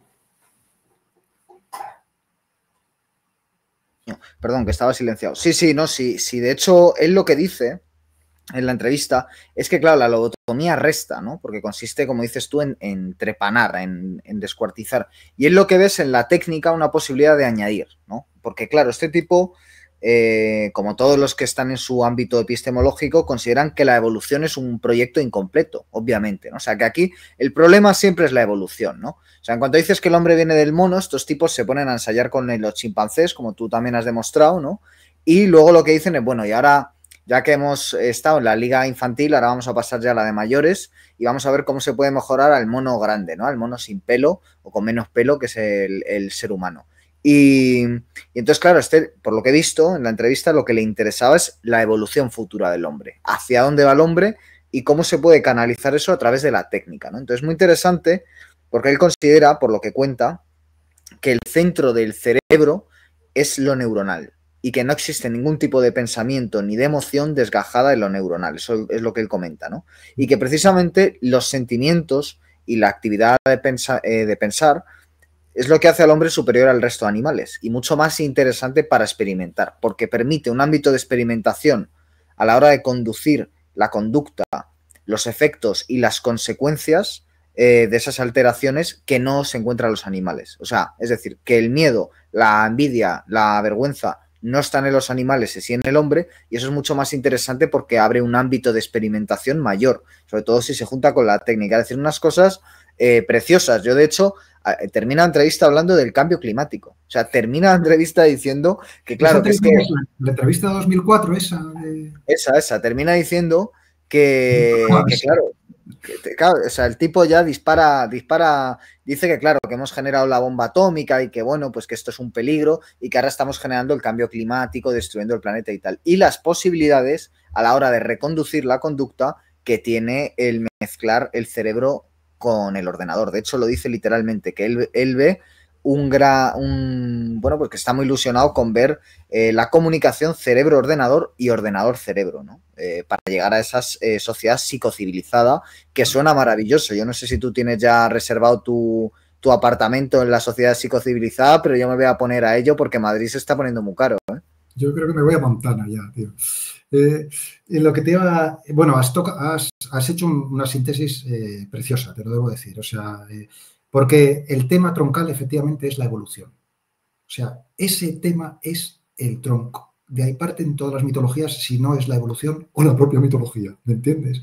Es decir, efectivamente, como existe la evolución y su proceso inacabado, ahora está en nuestras manos continuarlo, ¿eh? Porque nosotros somos la conciencia del universo. El universo se ha hecho consciente a través del ser humano.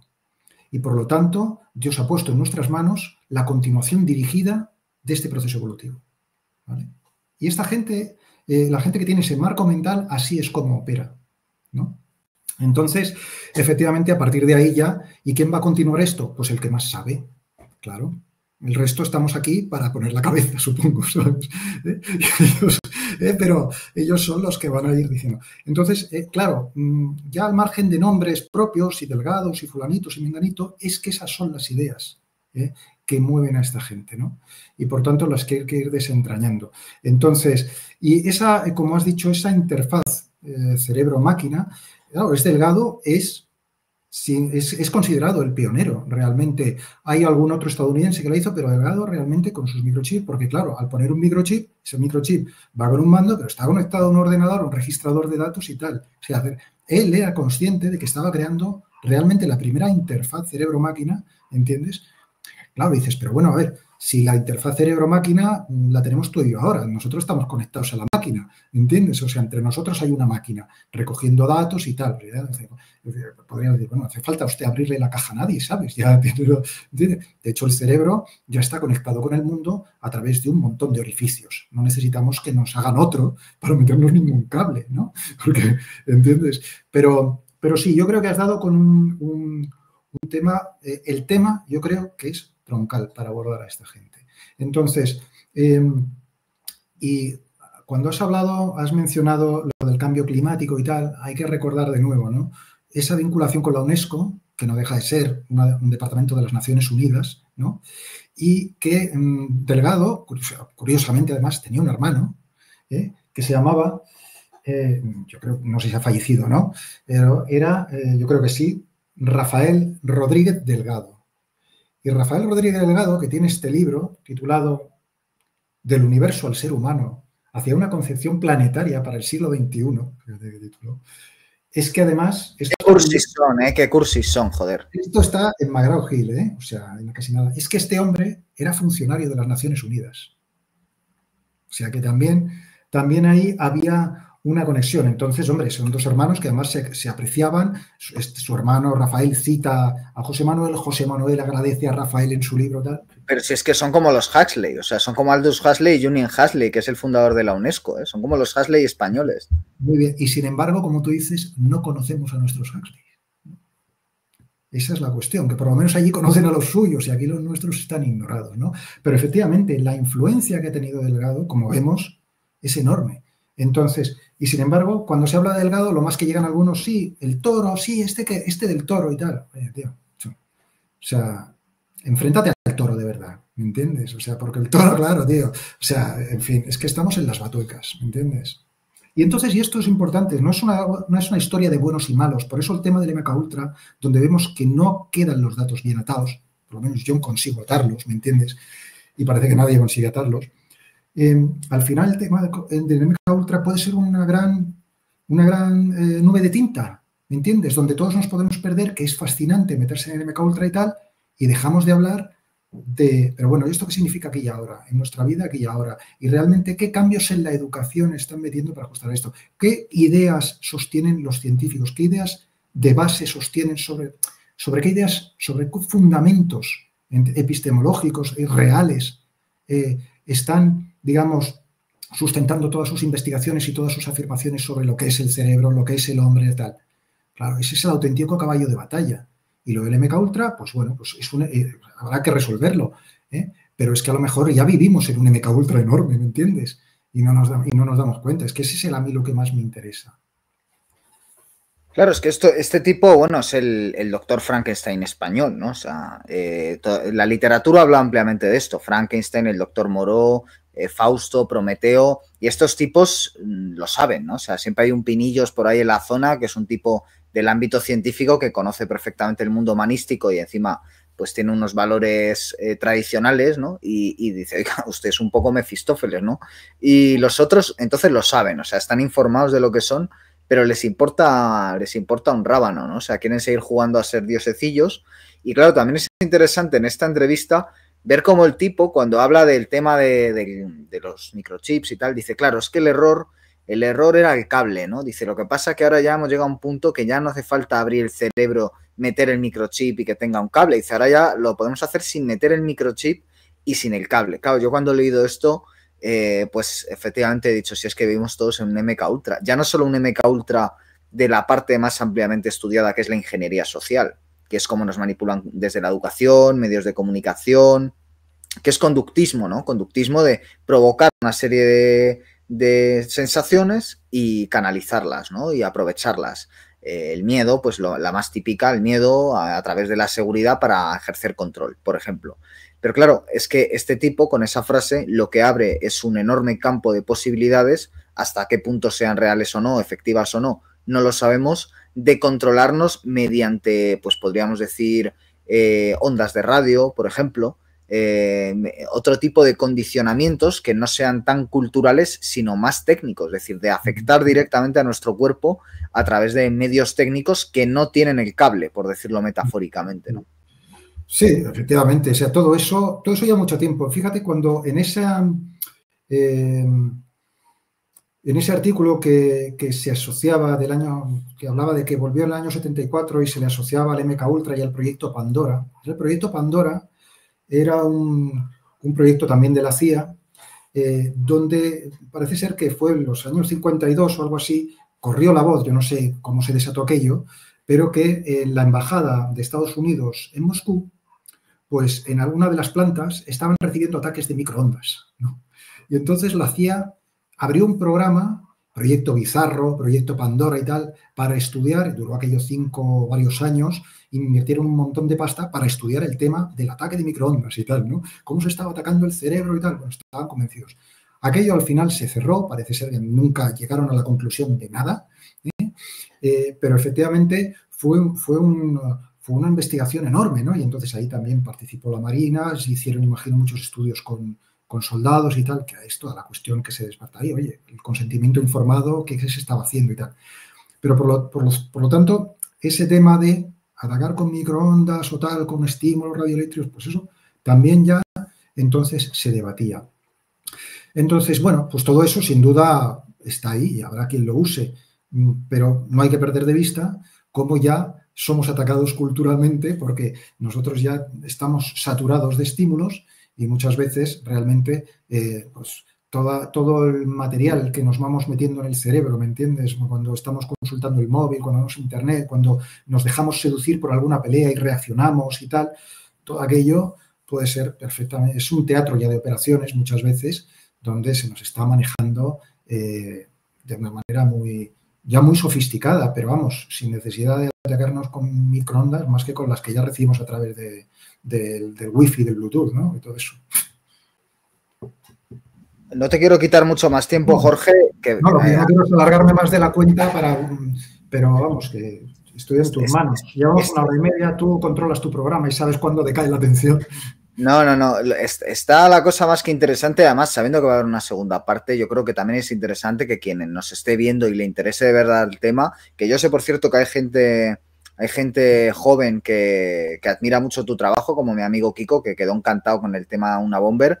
Y yo creo que si le tiras la caña, igual se anima a escribir, o algún otro que esté viendo esto, se anima a escribir la biografía o a hacer algún trabajo. O sea que yo lo que me gustaría también es que si alguien tiene dudas o intereses, lo deje en los comentarios, yo me lo leo y de cara al segundo programa, que va a ser más interesante si cabe que el primero y más cerca de la actualidad, es decir, si ya se ve que en el caso de Delgado, los proyectos de gente como Peter Thiel, Ray Kurzweil, Elon Musk, etcétera, abiertamente transhumanistas, encajan, en lo segundo que nos va a traer Jorge, más aún. Entonces, si alguien quiere dejar algún comentario o alguna duda que se le pueda plantear a Jorge, yo me encargo de transmitirla.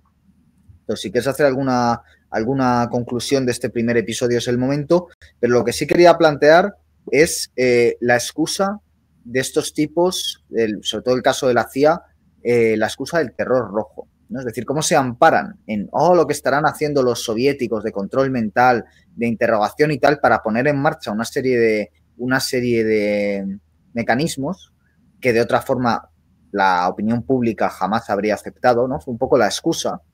Y sobre todo, como una vez acabada la Guerra Fría, yo creo que nos vamos enterando con esto que has dicho, que yo comparto plenamente, de que es que vivimos en un mundo diseñado por MK Ultra, que es el mundo posterior a la Segunda Guerra Mundial, cómo descubrimos que la Guerra Fría, en cierto sentido, era una gran filfa más allá de su realidad histórica innegable, para, por ejemplo, potenciar el proyecto espacial, la carrera atómica y otra serie de cuestiones, ¿no? Siempre la excusa. La bomba atómica más potente, la de hidrógeno, antes que los rusos. Llegar a la Luna antes que los rusos. Es decir, cosas que es como no vamos a pararnos a pensar si esto está bien hacerlo o no. Vamos a hacerlo antes de que lo hagan los rusos, ¿no? Los rusos, el caso es que no hicieron ni la mitad de lo que parece y, entre otras cosas, no acabaron con el patrón oro, ¿no? Por lo tanto, yo creo que nos vamos enterando de que en realidad fue una gran guerra interior. O sea, que lo que aquí pasa es que hay unos tipos que nos hacían la guerra a nosotros. O sea, hay unos tipos que quieren realmente una sociedad psicocivilizada y lo que hacen es encontrar distintas excusas y no han dejado de encontrarlas desde que cayó el muro de Berlín para imponérnoslas, ¿no? Y que este tipo estaba ahí metido. O sea, este tipo que supuestamente luchó en el bando republicano, finalmente acabó construyendo un mundo que yo creo que se parece bastante al Gran Hermano, ¿no? Y a lo que conocemos como fascismo, podríamos decir, en cierto sentido, ¿no? Bueno, fíjate, lo que has apuntado es muy interesante, el tema de los soviéticos. Los soviéticos se acercaron a Delgado. Yo creo que ya estaba en España y él lo ha contado, ¿no? Estuvo hablando con ellos y colaboraba con algún doctor ruso también. Pero es que es más, hubo un momento donde hay una especie de colaboración a tres bandas. También los americanos colaboran con los soviéticos y tal. O sea, eso es muy interesante, ¿no? Porque, bueno, pero al final la clave que estás dando tú, que es... digamos, como todo ese mundo, digamos, del control mental. Por cierto, el MK Ultra, creo recordar que las siglas estaban basadas en el idioma alemán. Creo que control era la palabra clave. Sí, sí. ¿No? Mind control en alemán, ¿no? Es curioso, ¿no? Que utilizaran que utilizaran el término. Bueno, en fin, es que está todo ahí, ¿no? Entonces, es sorprendente, si uno se va a esta revista Antropos que he dicho, este ejemplar, se puede conseguir algún ejemplar ahí por Iberlibro, a lo mejor le cuesta 1 o 2 euros, ¿me entiendes? Esta revista yo la he comprado por un par de euros.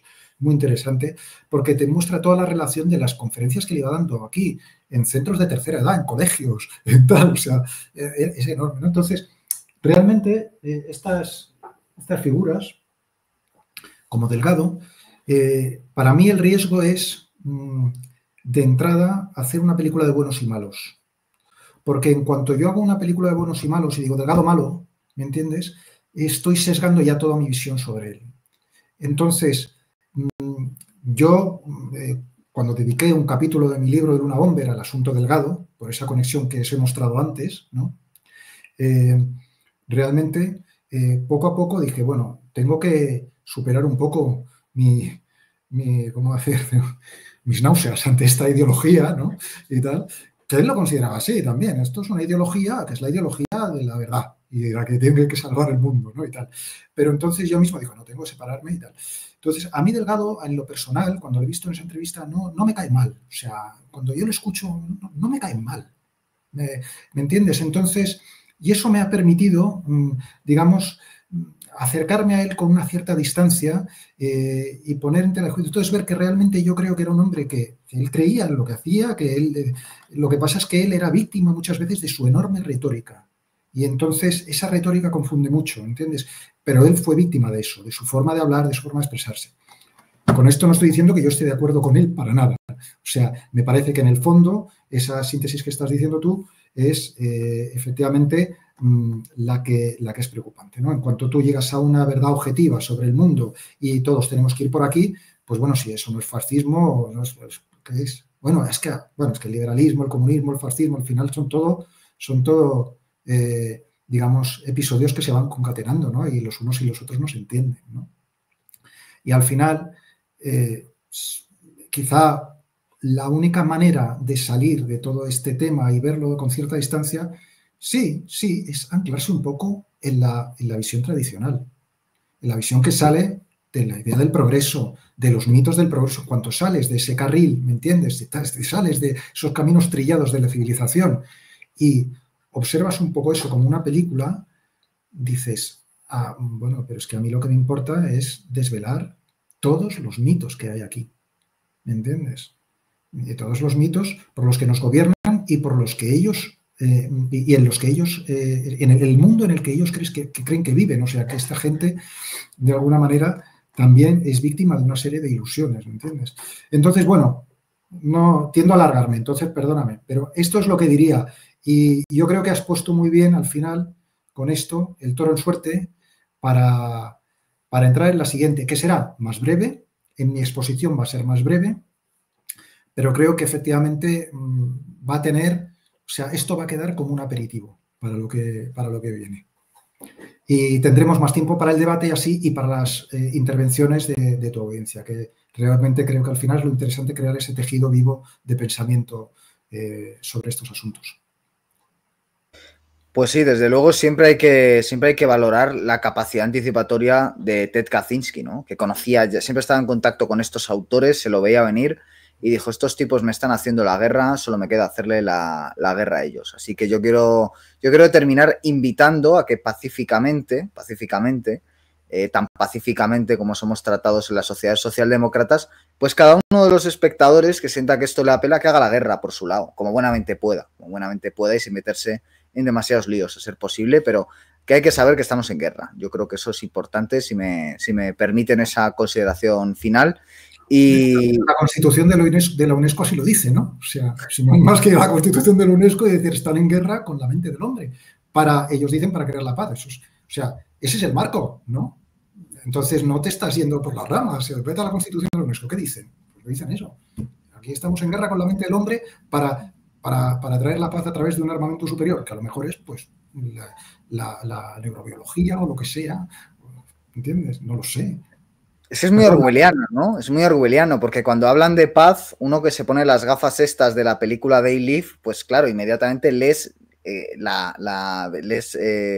donde paz, guerra, donde felicidad, esclavitud, ¿no? O sea, empieza a ver las cosas con el tinte adecuado, ¿no? Y este hombre cita bien, cita Orwell, cita Huxley, las novelas, o sea, él no, este tío no es ningún tonto, perdón, este señor, no es ningún tonto, sabe muy bien lo que está diciendo.